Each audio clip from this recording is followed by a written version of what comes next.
Yo, good morning mga bro. Preparation lang tayo ngayon para sa tawag dito. Para sa shirt na gagawin natin para kay paring Beno.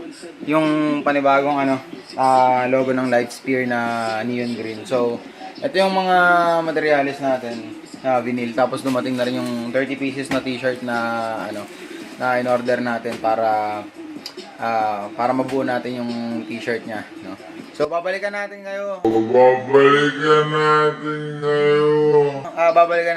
Babalikan ko kayo mamaya pag, tatrabahuin ko lang to. So, yun lang muna mga bro.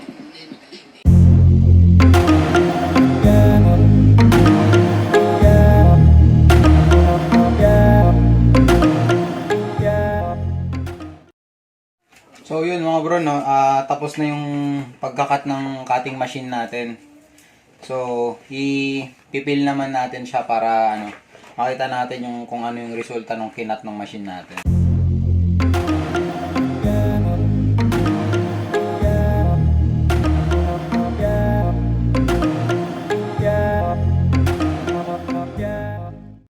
So, yun mga bro, na-fill na natin yung mga hindi natin kailangan itatak sa damit.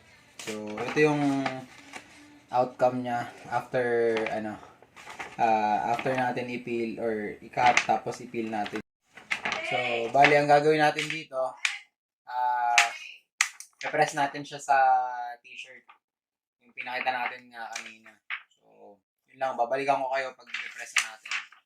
Magka-cut pa ako ng 29 pieces na ganito at saka yung backside. Meta malaya masita ko man at balita na kupos. Mga dalawang girat pulo, may bago ka rin na nakakupo, nilagyan ng gasolina isulo. So, yun mga bro, hindi pa tayo tapos mag-cut, medyo madami-dami pa yung i-cut natin, pero singit ko lang yung tawag dito, yung mga kumuha sa dive weights ko na yung mga umorder, yung mga sumusuporta sa akin, napakalaking tulong ninyo sa malit na kabuhayan ko na to. So, yung mga umorder na itong dive weights ko, karamihan sa Misamis. Napakadami kong customer dyan.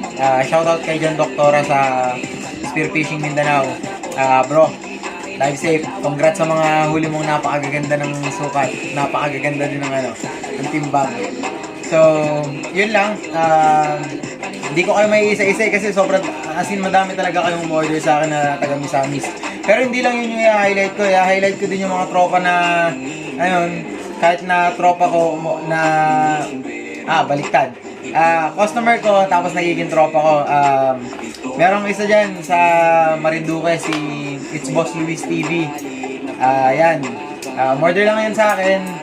Tapos medyo naging maganda yung pag-uusap namin about spearfishing. Yun, close friend na kami. Tawag dito. Subscribe nyo siya sa channel nyo sa YouTube. It's Boss Luis TV. Yun, walang space. Pwede ko ilagay yung link niya sa description nitong gagawin nating video. So, yun lang. Pati si Dream's Adventure. Yan. Isa sa mga inspiro natin na magaling din. Magaling. Maganda yung mga huli niya. Tapos, yung content niya dun sa video niya, sa bawat vlogs niya is, hindi lang spearfishing kasi makikita mo dun na sinasama niya yung anak niya sa video, sa yung asawa niya. Alam mo yun, lumilitaw sa mga videos niya kung gaano ka family oriented yung mga Pilipino eh. So, salute sa'yo, Dream, sa magandang pinapakita mo sa channel mo. Pagpatuloy mo yan, bro. At kay Boss Luis TV, bro, gamitin mo na yung shop ko. hindi ko pa nakikita yung mga video mo eh. Sino pa ba? Kay paring Beno, Lightspear TV, yan. Isa rin yan sa actually kilala naman si Beno, pero syempre para mas maganda subscribe din natin yung channel niya, di ba? Para mas maganda pa yung mga ipasok ni Beno dito sa Pilipinas. Mga items niya na na ginagamit natin sa spearfishing, napakaganda talaga eh. Halimbawa na lang yung rubber ko na ano, yung nabili kong rubber na 14mm. Hindi, 16. Ito. Yan. Tinan nyo yung kung gaano kahaba. Actually, half lang yun eh. Hindi lang siya nakastretch masyado kasi naputol yung, or dumulas yung wishbone ko. Tinanggal ko muna yung shaft. Bale, 50 cm yung haba ng rubber. Half yun ng roller. Ina-expect ko ma-reach ko yung 350% na sinasabi ni Silent Hunter Bugoy. Master, shoutout sa'yo. So, yun. Nag-attempt pa kung ilagay yung 350% kaso wala. Hindi kaya ng rubber. In-expect ko na hindi niya kayang itapon ng malayo yung 7.5 na shaft ni Abeladea. Ito yun. Basta spring steel siya. Gold yung color ng So, para siyang Indonesian tawag dito, shaft. Tingnan nyo naman kung gaano kaganda yung shark fin yan. Ayan. Makinis yan. Hindi nasugatan yung wishbone ko. Ang reason kung bakit natanggal yung wishbone is dumulas. Kasi sobrang banat na banat ng rubber. Tapos ayan grabe. Ang ganda ng flapper. Akala ko hindi maganda yung ganito. Pero nung tinira ko yung green job fish quality, nag-lock talaga siya, ganyan.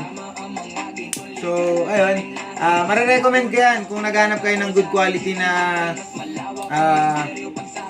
shaft. 7.5 mm. Ang alam kong pagkakatanda ko sa pricing niya is 7 pesos and 50 cents per centimeter.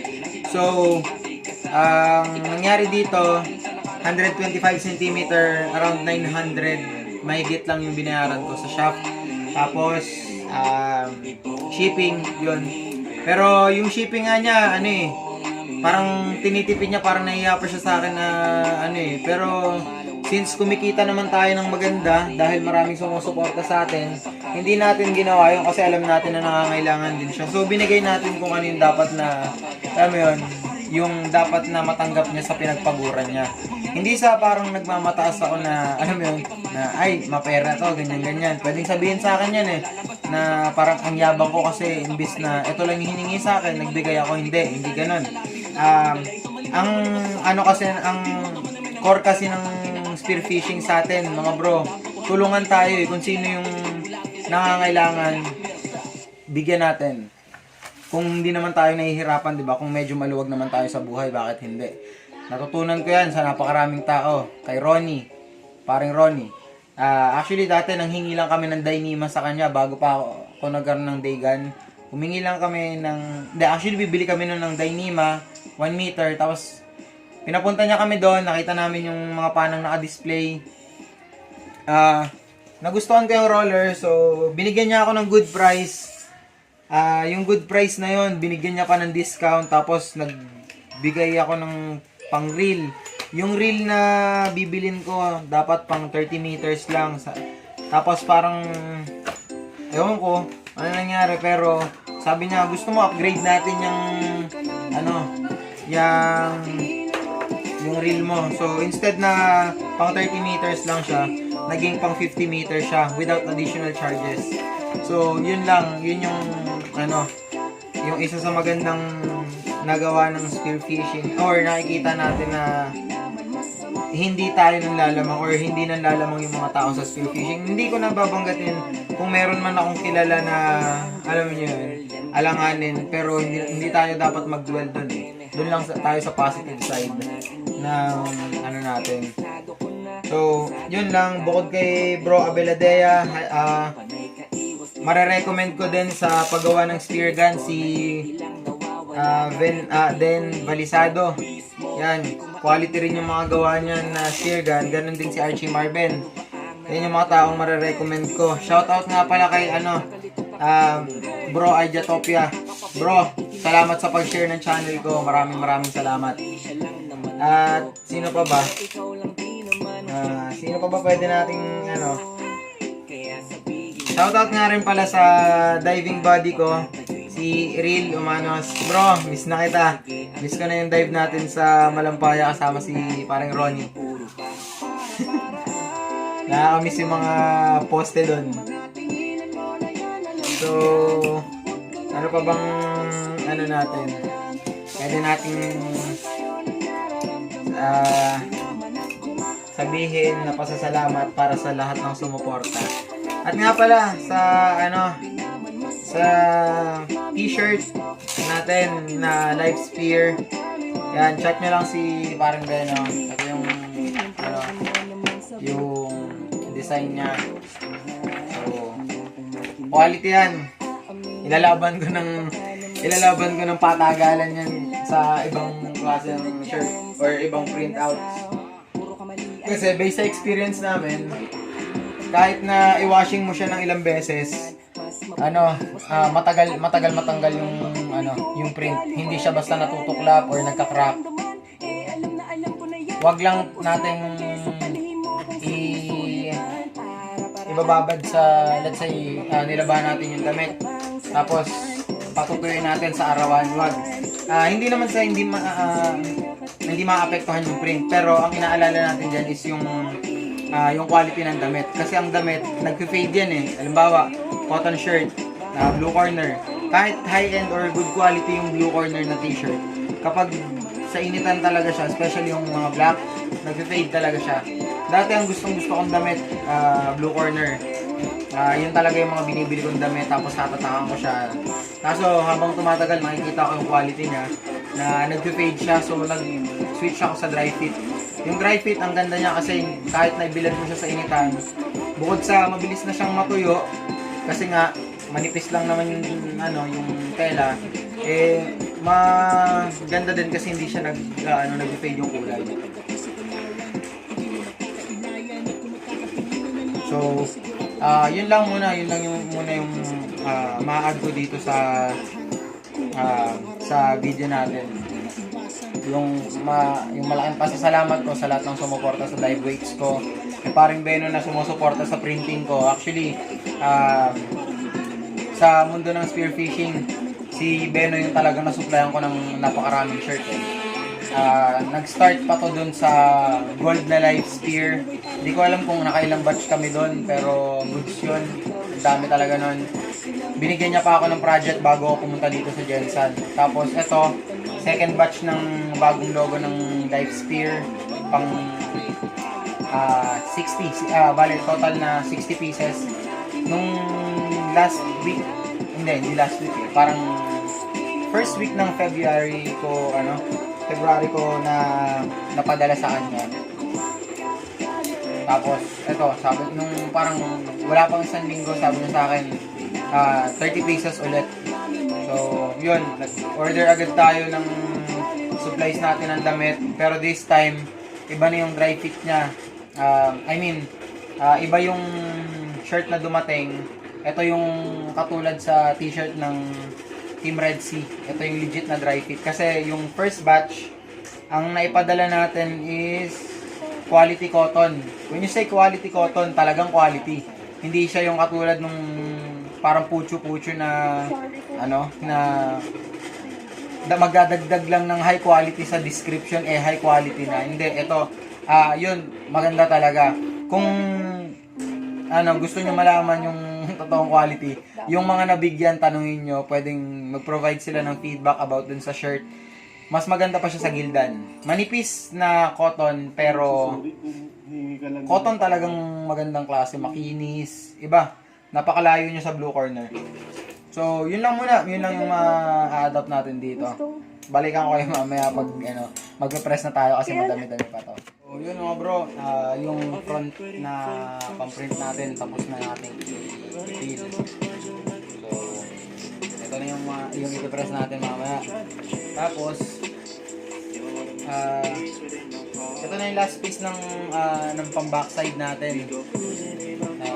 Ito yung design sa likod. Ayan. So, ito yung natin. Ikit natin mamaya. Ngayon, ganito, tutuklapin lang natin. Tuklapan nyo yan. Ito, patapos na itong last na kinakat natin.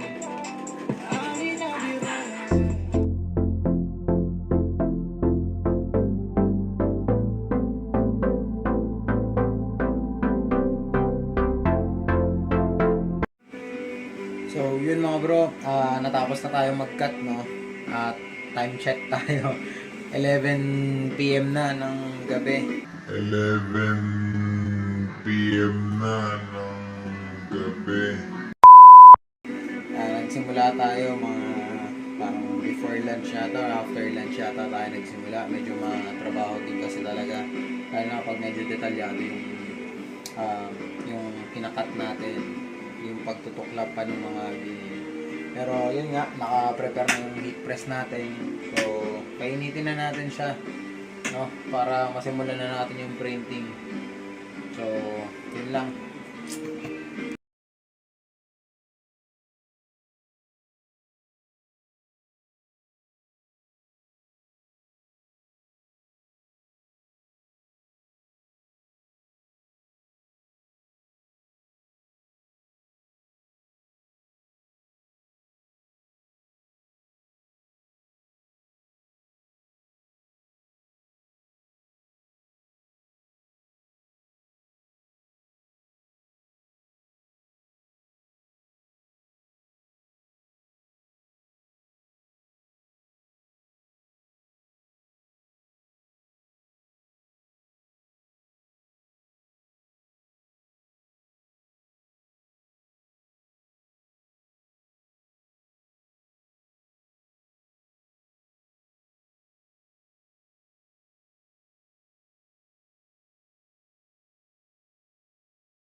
Nakakapagod.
Fail yung ano. Pero kung makikita nyo, goods na goods yung, actually, hindi, pasensya na kayo kasi yung camera talaga, hindi ma-appreciate ng camera yung pagka-neon green niya.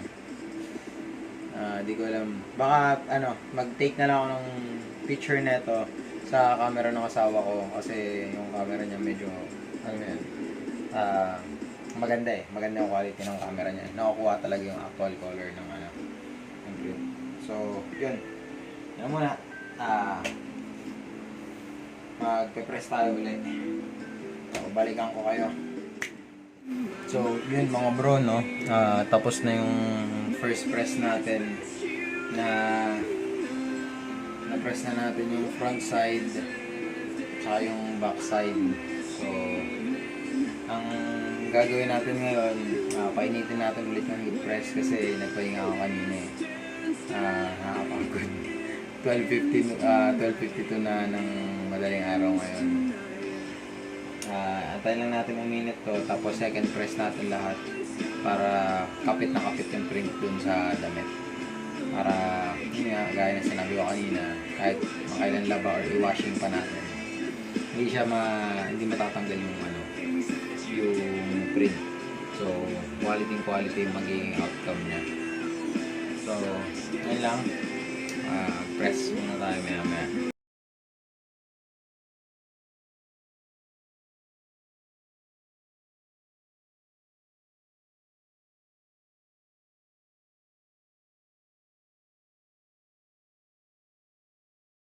So yun mga bro, no?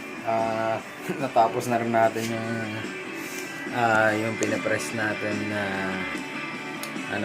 mga t-shirt ni Parang Beno. 123 na ngayon. So yun.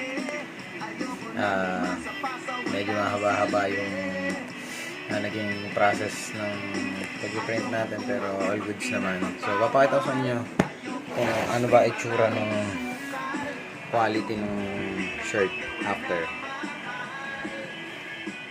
So yan, halos kakaangat ko lang. Mainit-init pa to. Ito yung mga nirepress natin. So hindi ko alam kung kayang, ayun, yung pattern ng neto, bumabakat siya sa damit, or yung pattern ng shirt bumabakat siya sa vinyl. So yun yung indicator natin na maganda yung pagkakakapit ng ng print natin. So ready na siya para sa mga 100 beses na labahan. So yun lang mga bro. Shout out sa Team Red Sea.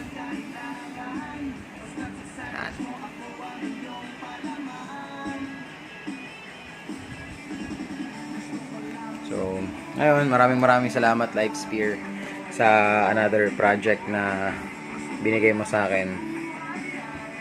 Kay Parang Beno. Maraming salamat, pre. Malaking tulong to. At yun, pasensya na kayo kasi hindi talaga kayang kunin ng camera ng cellphone ko yung quality ng damit. Light lang yung nakikita nyo sa video, pero hindi, matingkad siya sa personal. Hindi ko alam kung camera ko ba o talagang hindi lang talaga nakukuha ng camera yung neon green. So yun lang, edit ko na to. Ito nga pala yung mga pre-molded ko na weights. Yan na lang yung natira dun sa tinunaw ko ng isang araw. So yun lang yung ginawa natin ngayon. Medyo nakakapagod talaga, gutom na naman ako. So yun lang. Maraming salamat sa suporta.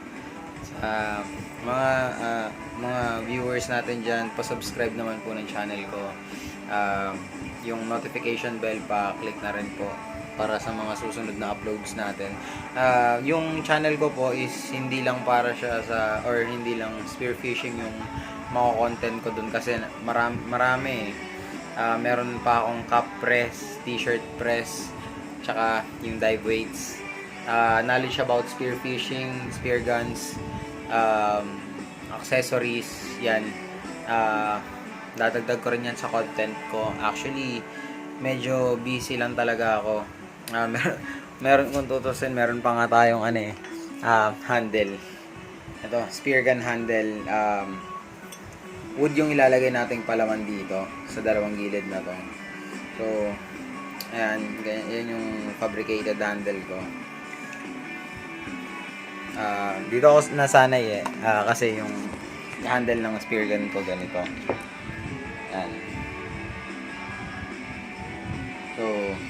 So mas gamay ko siya na pinahawak sa akin ni Bro Fushima.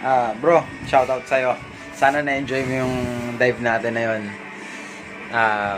So, yung spear gun ni Fushima, nasa second video ko yun na in-upload.